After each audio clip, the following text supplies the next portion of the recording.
introduce today's host. You may notice that your video and audio are muted by default in Zoom webinars. So if you'd like to say something, either write it in the chat. And now, without further ado, it's my pleasure to introduce Jim Dieter and Art Wingrove. Yes, I'm Jim Dieter. Hello, everybody. Glad to have you with us today. These are our ALN member organizations. But thank you, everybody that's joining us today or that watch this going forward. I'm Jim Dieter, CEO of the Asset Leadership Network. I'm in Northern Virginia, Vienna, Virginia today. I don't know if Nick mentioned, but he's in Lander, Wyoming. I have his, and there's his background. There it is. Yeah. I have as my background today one of my favorite photographs I took in Ireland because in honor of Art. So maybe this might be my favorite photograph printed out. I print big photographs.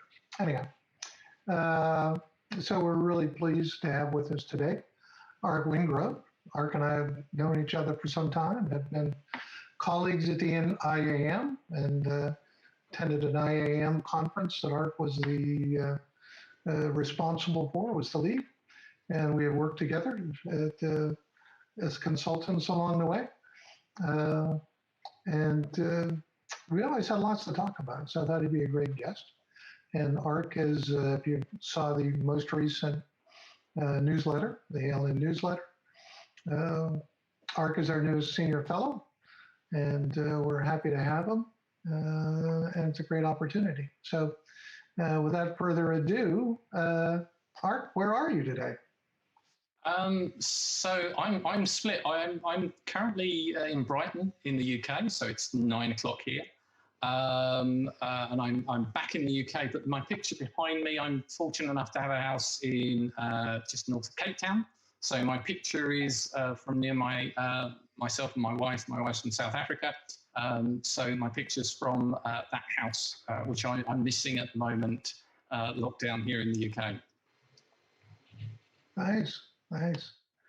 So when we start these chats, we've been sharing a little bit of personal information, which is often very different than our work information. But I think Art's work and his personal information are about the same. Why don't you tell us about your blog? That's quite interesting. So I left sort of consultancy about a couple of years ago to form my own little consultancy company. And one of the reasons I did that was I wanted to start a blog about asset management and a blog that asks questions. So it's called The Wandering Asset Manager, Wandering WA and Wandering WO. So I wish between the two of those. And the blog is to ask questions and to say, well, nobody has all of the answers, not even the consultants out there. So what about? What do we think about? And where in the world are they doing this well? And that's part of the reason why I wanted it, looking to find out how things work in different parts of the world and say, well, is there something from here that transfers from here? And that's very much what I want to bring to the ALN as well as get from it. So Wandering Asset Manager, please do check it out. You can comment or reply back to me. Or if anyone wants to guest blog, it's not just me. We have guest bloggers on there as well. So if somebody's got a subject that they want to put on there, then please do. Cool, cool. So in checking out your blog again recently, preparing for this, you had the one that really caught my eye. The most, they all looked interesting, was about stakeholder capitalism. That's that's really relevant to asset management, ISO 55000 approach. Could you tell us a little bit about what your thinking is along that and what it's about? I'm thinking that stakeholder capitalism is something which is kind of, it's been hidden behind lots of other things that have been going on in the world this year. But stakeholder capitalism really has come from the World Economic Forum, Davos man, and hopefully now Davos woman as well, looking at capitalism since the 1980s and saying, well, we need to do something to balance this business about stakeholder primacy. And the reason why I think this is key for asset management is a lot of asset-owning organisations that are shareholder-owned probably have this challenge of how to reconcile things like shareholder value and shareholder primacy with other things intangibles such as the environment, sustainability, and all of these things. And I think although stakeholder capitalism wasn't conceived purely for asset management, it's come from Davos and the American, I think it's the American Chamber of Commerce and the British Chamber of Commerce and the World Economic Council. I think it offers something for asset management, and particularly organisations in that shareholder situation that I think we've struggled with since the 80s, since the principle of shareholder primacy. Quite interesting. It's very good, and there's some really interesting links in there. Milton Friedman hasn't been a personal favorite of mine, but Art found a quote. What was the quote from Milton Friedman about? Milton Friedman said that when there's opportunity in society is times of big change, and the things that get brought to the fore are often things that, as he puts it, is laying around at the time. So when there are ideas that are laying around at the time, they're often what you select from in times of great change. Yeah, I'm a big fan of that theory, and it's the Nicholas Tazim, the Black Swan book. Oh, Taleb, yes. It ties actually back to some of my college work on the central limit theorem.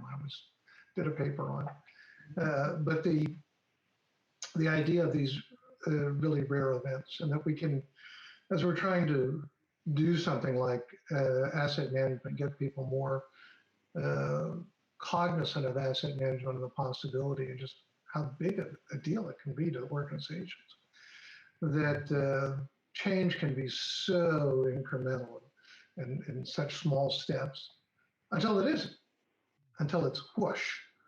And well, clearly we're in one of those times of great change. So there's a famous quote, never waste a good crisis.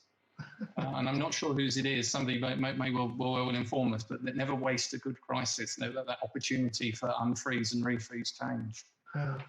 Yeah, that's maybe there's nothing more important to what we do than that concept.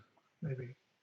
So when we put an article, a little blurb about you in our newsletter this week, we just sort of used American vernacular and said you were working for the Irish government, and you went, no.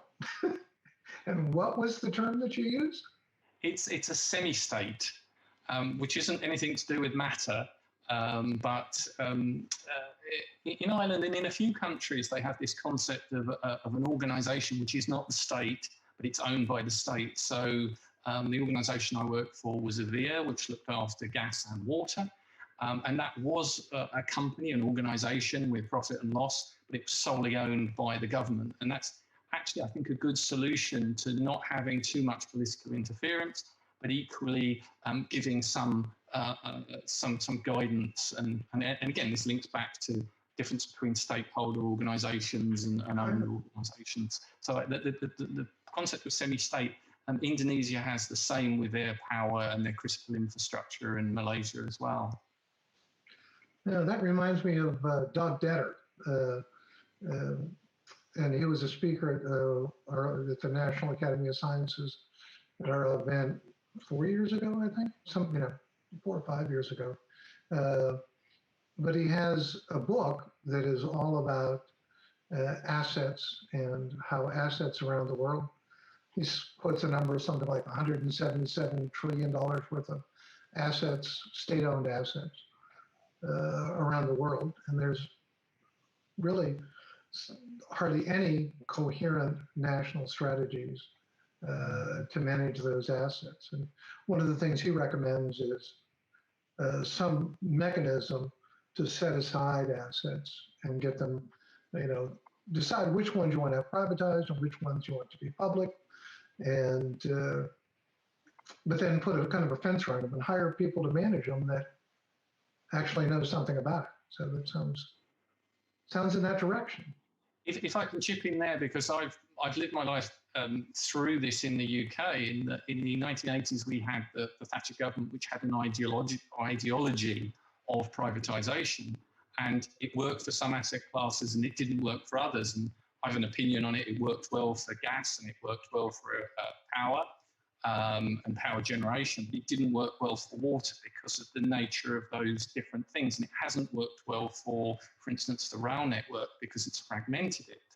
So I think ideology is sometimes the enemy of good practice asset management, because you should look at the asset and say, what is the right ownership? Is it state, semi-state, privately owned, or PPP, PFI, which I think known as P3 or 3P, which I think offers a lot in some of these circumstances, and I know it's getting more popular around the world. Ironically, as it gets less popular here because of the early mistakes. So I know you've worked in a number of different countries. You see that ownership approaches play out differently in each country? Are there similarities, or? I think there are similarities between, I think ownership has a lot to do with the culture that you get. If you think about state-owned assets and almost the old, people would join, and they'd join as an apprentice and they'd be with the organisation, and there'd really be this word stewardship, which I think is a very positive word as far as asset management is concerned. So I think the ownership status almost gives that culture, and then that culture really drives the asset management. It's hard for the asset management to drive against that culture. So I think if you go into state-owned or semi-state, you can feel that there's a different culture created by that. It gives the space to say, well, we're going to do the right thing, as opposed to it's the bottom line, it's the bottom line. So I think there's that. Also, the different culture of different countries then feeds into asset management very interestingly. So Southeast Asia, it's a lot about compliance. So they're very highly, when you go and audit there, it's very hard actually to pick things up that are non-compliant because they're very good at doing compliance. So I think there's two aspects in there. Yeah. One of the things that I think is, as soon as we get out of a fairly small circle of asset management people, I mean, all the people we deal with, but we're trying to explain it to others. And to me, the breakthrough concept, the big concept of ISO 55000 is that asset is is defined as something that provides value rather than something that you own or acquire in a particular way. And it's just such a huge difference. Do you see that playing differently in different countries and their understanding of asset and capital asset? Yes, I think the challenge everywhere is that difference between cost and profit and value. And I think, to be more specific, the challenge isn't saying, well, this is how we link health and well-being to value, but this is how we actually walk the talk when it comes down to making two decisions. When you come down to that decision where purely financially it's A, but if you look at that value, it's B, that's the point where the rubber hits the road. That's the point where the organisation either means it or not. So I think that's the challenge, and I don't see anyone particularly good at that. I think the Australians have probably done a lot with their fair value accounting. It's kind of reached a point where it hasn't got through into the boardroom yet. They've not made that break, and this is where stakeholder capitalism could come in as well. But we need to be ready to explain what it means in the detail to the people who have the ideas. So I think it's going to be an interesting time over the next few years. The other disappointment is ISO 5511, the government, or the intended standard or guidance for policy for government in asset management, not really making it through to the end tape. And I know, Jim, you know more about the trials and tribulations of publishing ISOs than me.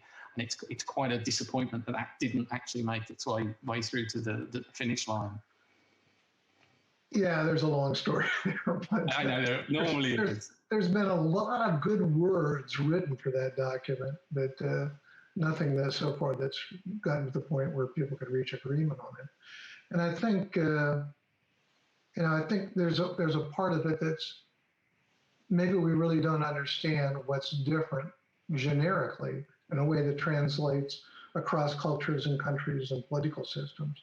What's different between private industry and government? I'm not sure we understand You did get into it a little bit. Yeah, interestingly, back to your blog on the stakeholder capitalism.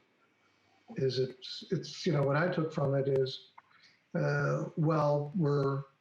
there's this point of view that it's stakeholder capitalism, that private enterprises should more engage stakeholders and not just shareholders. But that, and I think it's almost a verbatim quote, is the government should already be working like that.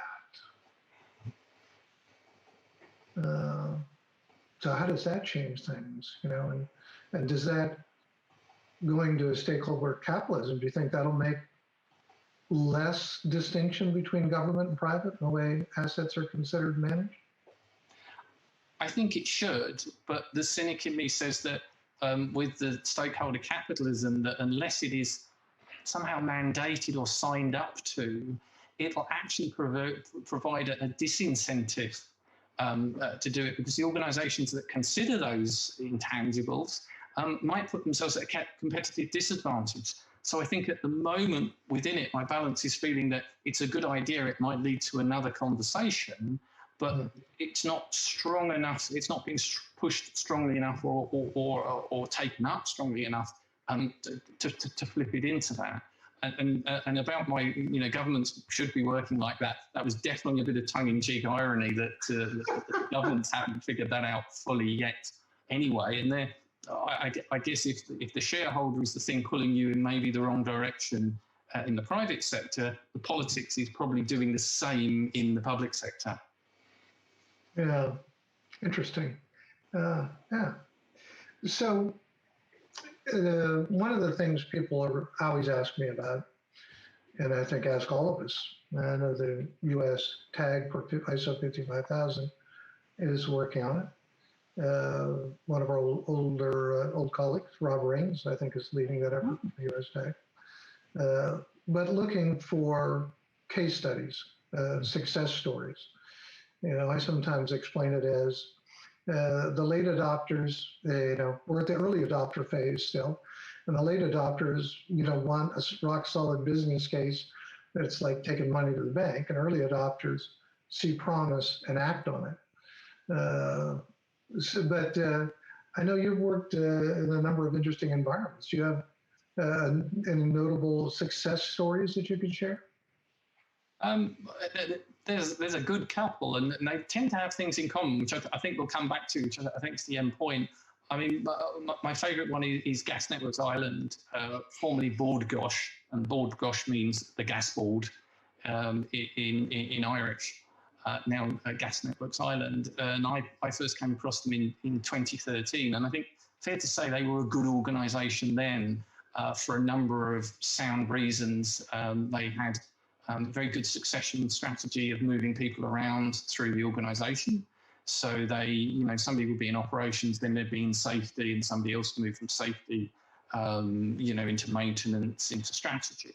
So they were a good organisation anyway, and they saw asset management as a good way of starting to bring these things together. They saw a need for it, and they went to PAS 55. And during their program to get PAS 55, the ISO was launched. So they swapped at the last minute and got ISO in 2015.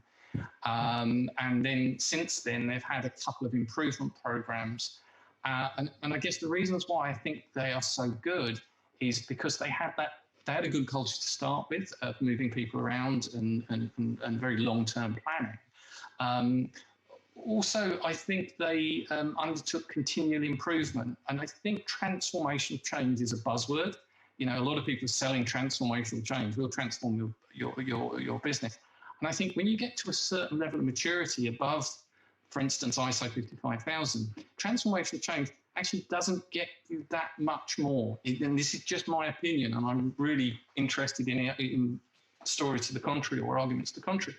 I think you get to a certain point and the transformation actually provides more disruption than it does improvement. And you end up just changing things around and not getting any improvement. I think there's a point where the organization's got to look at itself, and it's got to be competent to look at itself and then analyze what it sees and say, we need to make a change now. Good is not good enough. We want to get better. We want to get great. And I think one of the things about GNI, and also one of their problems, is they never admit that they're really good at something. So I have trouble actually saying, you're really good at this. But that drives them to say, well, we want to get a little bit better. And their means of getting better is to do management review in the proper management system sense and get better. The last thing that they're doing now is integrating management systems. So 9,000 for quality, 14,000 for environment, 50,000 for energy, and 45,000 for safety, and 55 for asset management. So they're looking to integrate those management systems and gain efficiencies out of bringing groups together and making those connections. And I think they're going to do it well. I think that's one of the next frontiers, is asset management not looking in on itself, but actually looking out and integrating further. Yeah. Yeah, it's interesting about the ISO management system standards. People that aren't involved in the development might not be aware, but much of the text in all of those documents is exactly the same, because it's mandated by the quality people who kind of own that management system standard system. And it's all good, but I sometimes wonder if they're not shooting themselves in the foot by making every standard a quality standard. You know, if you took the quality statements out of ISO 55001, it's much easier to understand. If you said you need a quality system, rather than saying you need to document that 24 different times, that it would be easier for people to see. Oh, it's really about having a plan and using some of these fundamentals that are mentioned in 55,000 and making it happen. And if you don't have a quality system, you got a long way to go. Can I be provocative and actually say that there's a flip side of this, that if you did ISO 9000 right and you had your objectives correct, would you need any of the management systems? And a few people have asked me this, could you do it all with 9000 if one of your objectives was doing good asset management? And that's a really provocative question. Yeah, no, that's good. I know of one example of that, Ramesh Gulati, who is a member of the US Tech, has been a delegate to several of the international meetings, works with the Air Force, I believe, in Tennessee, I think. And that's what they've done. When they started the development, his point of view was, well, we're already doing this, and we use 9001 to do it. And it brought a lot of insight to the question. Interesting. So, Art, you're going to be a senior fellow. So, any ideas of what you'd like to bring to the table, or how can we help, or anything like that?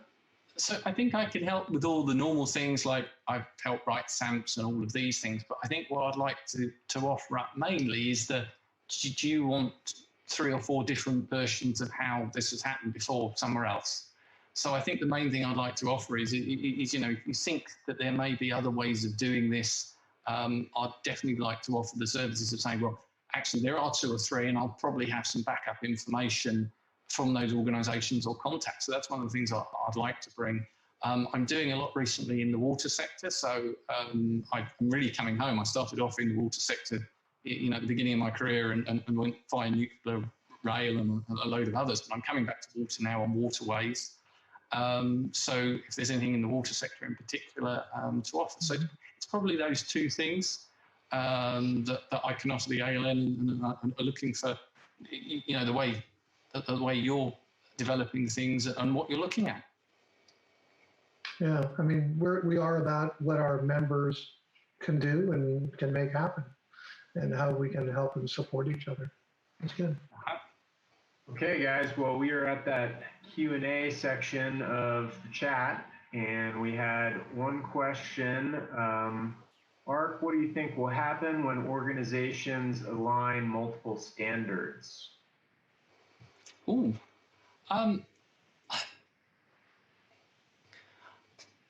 I'd like to say lots will happen, but it'll probably be just the people who are management system geeks. I have a saying that you can't sell management systems. You can try, but I've never managed it. You can sell the benefits of it. I think when they align, people will go, oh, isn't that brilliant? This plan is for safety and for asset management. Isn't this wonderful? Look, that happened. And people like us who've been working on it for years will kind of go, oh, goodness. But that's the best that we can hope for is we look at that and we go, that was a good day's work. Let's go have a drink and celebrate. So I think when they align, it won't be some big bang or something like that. I just think organisations will work better and people will go, oh, yes, that aligns. I'm now in one meeting and there are two things covered and things are better. So I don't see it as a big bang, but I see there are a lot of benefit in it. But it will be very hard to prove that benefit and almost you need to start off with how are we going to show that we did a good job? Gotcha. Well, thank you so much, Ark, for being here, and thank you everyone for tuning in. To continue the conversation, please feel free to reach out to any of us personally or email webinar@assetleadership.net. And before I forget, since we didn't put this at the beginning, I'd like to share our slides. Oh, there it is. With of our members here at ALN. Great. And again, our production team. And yeah, thank you all for coming. You especially, Ark. Thank you very much.